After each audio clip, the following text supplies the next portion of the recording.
ગાયના છાણમાંથી ધૂપ સ્ટીક અગરબત્તી, જે ગાયના છાણની એ તે જે ઘરે જાતે બનાવી હતી, કાવડંગ અગરબત્તી.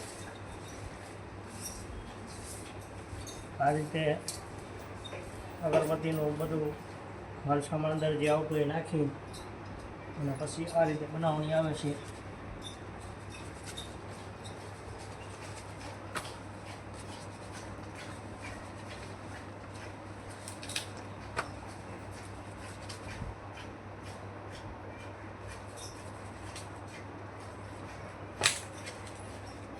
આ રીતે મોલ્ડમાં અગરબત્તી ધૂપબત્તી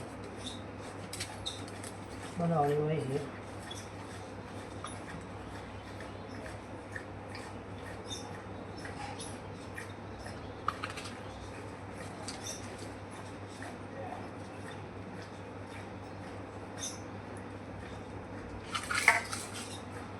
આ રીતે અગરબત્તીને મોલ્ડમાંથી બહાર કાઢવાની હોય છે.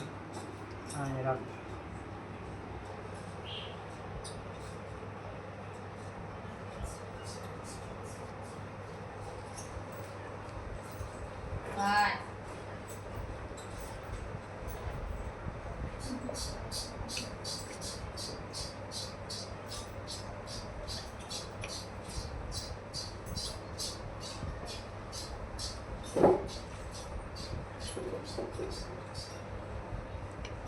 આ રીતે ધૂપ સ્ટીક કાઢવામાં આવે છે. 2 દિવસ સુકાવા દેવાની હોય. 2 દિવસ પછી વાપરેલી થઈ જાય છે. માતાજીને, ભગવાનને પ્યોર નેચરલ ગાયના છાણમાંથી બનાવેલી ધૂપ સ્ટીક.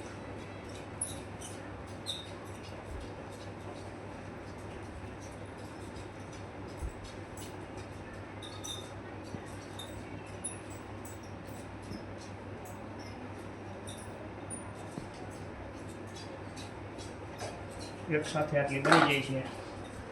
આ રીતે બનાવવાની હોય છે ગાયના છાણમાંથી ધૂપબત્તી નેચરલ.